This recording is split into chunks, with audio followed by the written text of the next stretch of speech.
Welcome to Synthplex 2022 podcast, and we are on our final day here on a Sunday. Nice afternoon, beautiful day here in Southern California in Burbank at the Marriott here. Give a shout out to them for providing their conference hall for our conference, Synthplex. And my name is Florentino Buenaventura, and I've been doing all the podcasts through this whole series, and we are down to possibly our last one. We'll see. I got to track down Robert Margoliff. He's a busy boy. So other than that, I am here with Sam Mims from Syntaur, and I really appreciate you joining us, Sam. Say hello to everybody. Hello, everybody, and it's great to be here, Florentino. Well, thank you, man. And we got a nice little quiet place. Usually I'm doing these on the floor, which in your area it's not just impossible. Yeah. But because they've got all the energy going on over there. And if you don't know Sam, you need to know Sam, because this man is the mod and restoration engineer, also a phenomenal keyboard player. I just found out he was a keyboard player for Richard Elliott and probably many other ones. And we're going to learn a little bit more about Sam today, and I'm going to have him tell his story and talk about his company and his mods. I got a chance to look at a Juno 106, which I had back in the day, and some of the incredible developments he's done on that. So Sam, tell us a little bit about how you got into this part of the business, because obviously you're a player, but did you also study as an engineer? Tell us a bit about that. No, I've always wanted to know a lot more about electronics than I do know. And I've just picked up what I can here and there. But the main thing I've picked up is good employees, good people that really know what they're doing as far as that. And my position with Syntaur as the owner is kind of I steer the ship and I put the right people together with the right projects. And I guess I know enough about the whole ball of wax there that I can sort of come up with ideas and say, it would be really cool if we did this. And I know we can, so figure out how to do it. And yeah, so it's fun. Like the Juno 106 you're talking about, we turned it into a Juno 107, and because it's one better. Yeah. And we did a few easy things like make an audio input that routes things through the beautiful Roland chorus effect. But the main thing we did was we built a circuit board that cycles through the programs in any given bank, the 8 programs.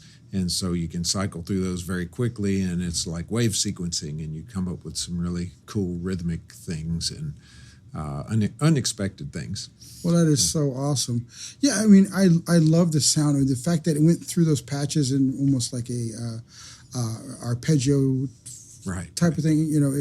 It was really, I don't want to say arpeggio because that's just different notes that are obviously played in some type of rhythmic form. This was rhythmic, but it was different tones which changed the whole dynamic. So that was super cool. Yeah, you can hold down a chord and cycle through 8 programs over and over and over, and so you can play whatever notes you want. It plays those notes, but you get the rhythmic effect in there as well. And now, obviously, that was one of the units. Tell us a bit more about some of the keyboards that you've either modded or that you've repaired, and some of the things that and a little bit more about what kind of the scope and vision of Syntaur. Okay. Well, Syntaur is basically a parts company. We sell repair parts for synthesizers, and we're probably by a large stretch the biggest place that does that. We have over 13,000 different parts that we carry for over 2,500 different keyboard models. For some reason, I just imagined just like a few, but 13. Yeah, it's amazing how it grows. 13,000, 13,000, yeah. And 2,500 different keyboard models. I mean, that's what astounds me. How do you keep up with all that? Now it's a job. My wife does a lot of that legwork. Oh wow! So. I cannot imagine the filing system. Yeah. She must be a whiz at Excel. Well, we've developed our own in-house software that does all this, and our website runs off of there, and it does our accounting and all that all together. So it's really handy. You get a lot of DIY guys that are actually building their own. Like versions of iconic synthesizers? It's hard to say because I don't, in my capacity there, interact that much one-on-one with the customers. Yeah. But certainly for the most part, it's people that have broken a key or that have lost a knob or their end cap got broken and they need to replace it. Wow. And the unique thing probably about our company is that we started out with used parts. We started out disassembling keyboards and scavenging them for the parts that were good. Yeah. And so today, if you need an end cap for a D50 and you call Roland, they're not going to have it, but they might refer you to us because we might well have it. You know, there's been so many times. I wish I would have known about you before this show, because there's been so many times with you know, I'm not a keyboard player. I'm actually a bass player, but I've had and owned keyboards going all the way back in the day. But there's been times like I lost parts, and it would have been nice to know. So, folks, you guys, if you have a keyboard, 13,000 parts. Sam's we're likely to have it. More than likely has it. What about does that also include things like Fender Rhodes and some of the other? Well, for Fender Rhodes and Whirlies, we started carrying some parts, but really Vintage Vibe up in New Jersey, they do it so well that we just refer people to them, and they're good guys. Because I have pedals are always the challenge with that. I have a old Fender Rhodes 73 suitcase. Nice. We're trying to do business here, people. You're gonna have to put the podcast on hold. I need to get some parts. No, just joking. Syntaur.com. Yeah, there you go. Syntaur. You beat me to the punch there. Yeah. So.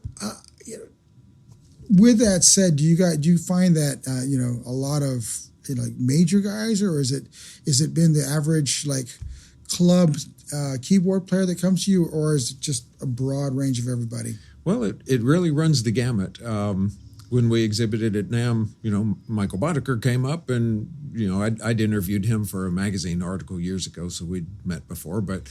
You bump into people like that, and it's like, wow, that's really cool. You're trying to take my job, aren't you? No, that is. And at this show, Jordan Rudess and Mike Dean we've run into, and all those kind of people. It's really fun to interact with them and sell them the parts they need.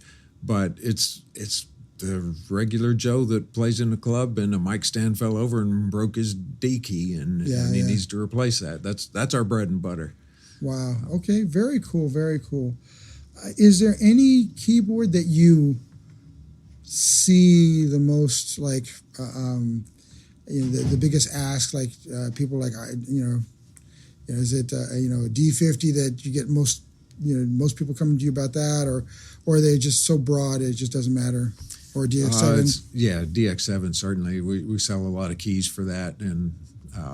Everyone always needs slider knobs for that, which we can't keep. We get a few now and then, but people fight over them when we do. Yeah. But it's such a broad gamut, and really, again, I'm just astounded with how many keyboard models are out there, and we try to keep up. And there's always new stuff coming out. Yeah, there is such a ton. So, I don't want to put you on the spot, but as a keyboard player, what's your go-to? And I don't want you to alienate any of the other this keyboards. It's really interesting that in our showroom, we restore vintage synths. And so our showroom is a mix of newer, Korg Mod Wave and whatever, and then Oberheim OBXA. And, we just have all kind of stuff that's always coming and going. And every now and then all of us there will kind of knock off and go into the showroom and just want to play something and jam a little bit.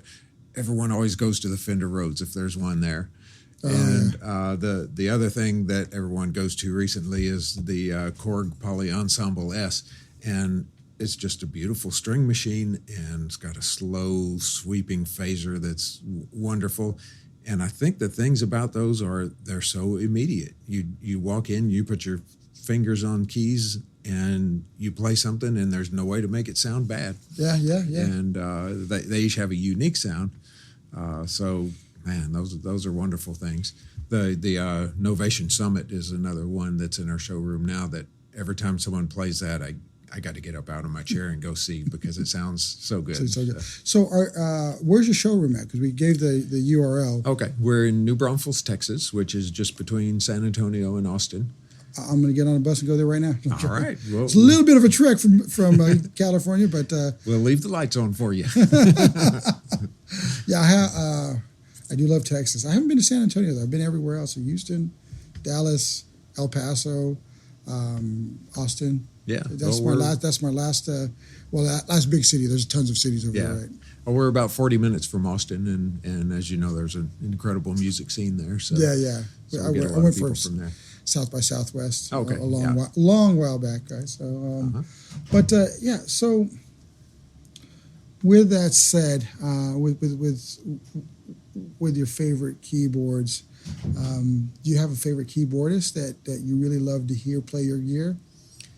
Oh man, I got to tell you, when Jordan Rudess came and started playing some stuff, it was like notes aren't supposed to go that fast. And I got a picture. I've got a picture of him at your booth, by the way. I'll give it to you. Oh man, were the keys smoking? 'Cause, he's just amazing. So he is, and the biggest sweetheart. He's just. Yeah, I love that guy. He's a great guy. He's always. And the cool thing is this: a cat of that caliber will come in for their whatever they're doing, and they'll be gone right after that because they got something else to do. Right. But he's been around the whole 3 days. Yeah, he's been engaging everybody, checking out the gear. I think he feels like this is home family because out in the rock and roll world, he's got guitar players and bass players. Who wants those guys? I'm a bass player. I play bass, but so yeah, that's it's interesting. So yeah, he's definitely. Did you catch the Keith Emerson tribute? Yes. Yeah. So that was me. They're talking about actually taking that on the road. They did it as an actual celebration of his life, right? And then they wanted to really bring that back together for Synthplex because it was all the players are part of this wonderful community of players and community. We had KM Black, we had Rachel Flowers. She was ungodly. Oh yeah, man. She was it was incredible. So, it's been fun, guys, and that's the beauty part. There's support out there for you if you're a keyboard player. I want you guys to check out Syntaur.com, Syntaur.com. If you happen to be over in the neck of the woods of Houston, go check out the showroom and listen to all these beautiful synthesizers. Where can on the website? Obviously, they can get the 107. Is that what? Well, that's just a one-off we did for exhibiting things like this. Okay. So they can't.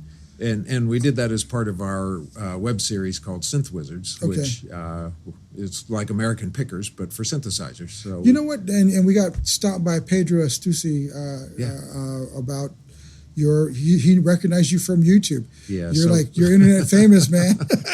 So many of the people at this show have come up and say, "I love the Synth Wizard series," and yeah, it's just so gratifying. I suck. I haven't seen it yet, but I will. I will check it out, man. Yeah.